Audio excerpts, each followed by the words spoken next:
Hello everyone, I hope you're doing well. Today the subject of my lecture is naturalism in literature. Naturalism is an offshoot of realism which we discussed in the previous lecture. And this movement in literature started from 1880 and almost ended at 1940 or somewhere in 1940s. Naturalism is a literary genre that started as a movement in late 19th century in literature, film, theater, and art. It is a type of extreme realism. This movement suggested the roles of family, social conditions, and environment in shaping human character. So, according to this movement, the roles of social conditions, the roles of family, and environment, etc. Uh, they the roles of family, social conditions, and environment are such strong that they shape human character. They have a massive effect or impact on human character. Thus, naturalistic writers write stories based on the idea that environment determines and governs human character. So this is the main point or agenda, or you can say the definition of the naturalism, that naturalistic writers are, you can say that environment, the social conditions, etc. They determine and they govern and they shape human character. Let us move toward the next slide. Naturalism differed from realism in its assumption of scientific determinism, which led naturalistic authors to emphasize man's accidental, physiological nature rather than his moral or rational qualities.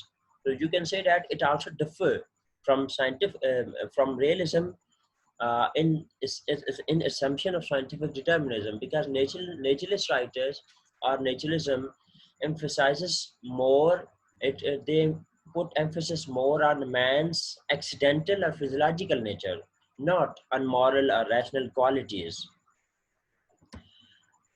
Or naturalism, you can say that it suggests that social conditions, heredity, and environment, they they had inescapable force in shaping human character.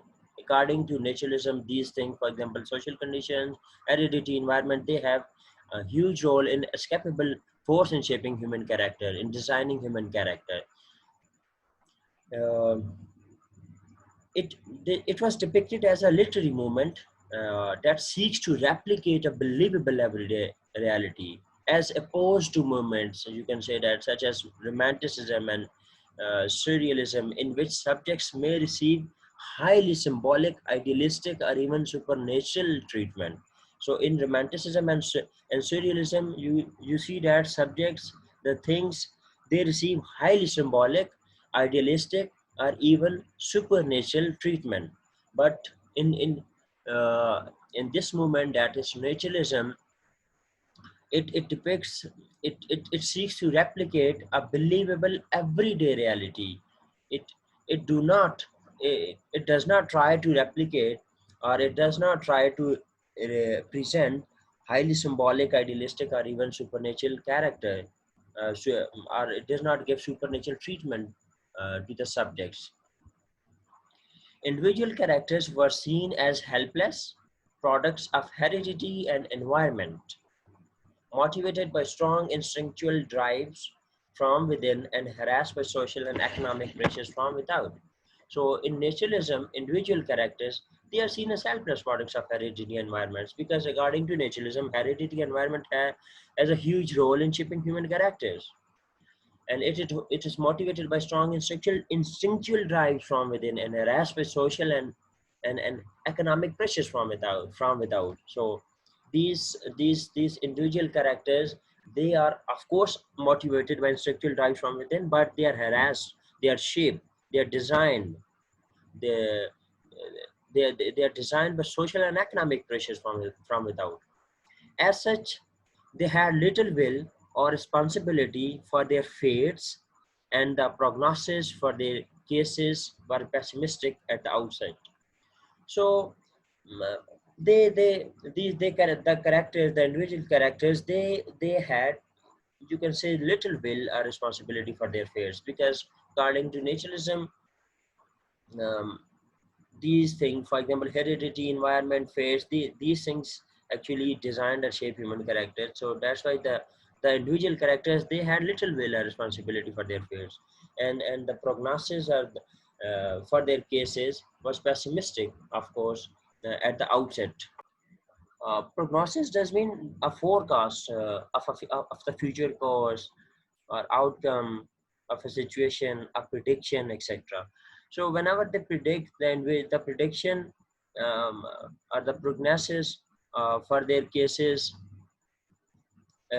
was pessimistic outside. So this theory, this naturalistic, naturalism gives us a pessimistic overview of the things.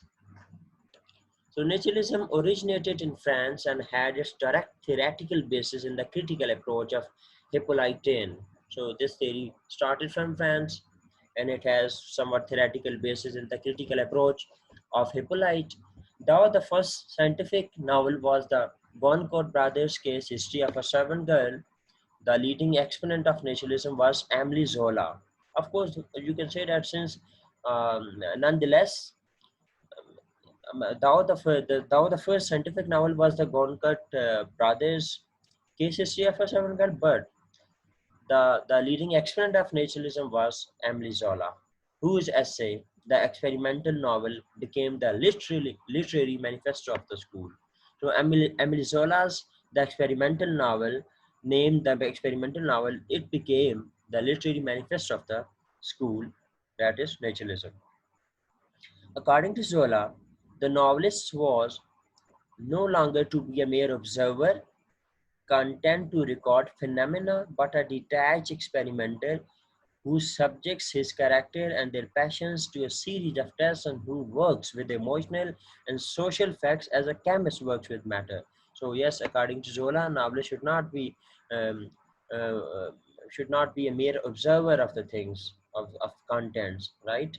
But the novelist should be a detached experimenter, and he or she should work with their characters and their passions and emotions, and he or she should check their characters, passion, emotions, and test them and work with their emotions, etc., and social facts as a chemist works with matter.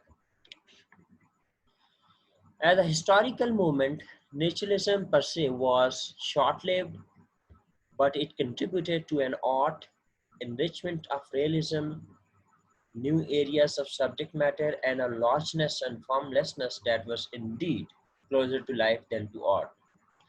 You can say, as a historical movement, naturalism was, of course, short lived, but it hugely contributed to an enrichment of art, of realism, because it is an extreme form of realism. That's why we can say that it contributed to realism as well. It is an offshoot of realism, right? It is a branch of realism in a way. So it contributed to realism, new areas of subject matter, and also largeness and formlessness that was indeed closer to life than to art. So it contributed to the things that were closer to life than to art. Its multiplicity of impressions conveyed the sense of a world in constant flux, inevitably jungle-like, because it teemed with interdependent lives. It's multiplicity of impressions. It actually conveyed the sense of the world in constant flux because of the mutual dependence, because of its teeming with mutual independence, right, of lives. So this was all about naturalism, not all about naturalism, but something about naturalism. And in the next lecture, we will discuss the differences between naturalism and realism. How do they differ, right?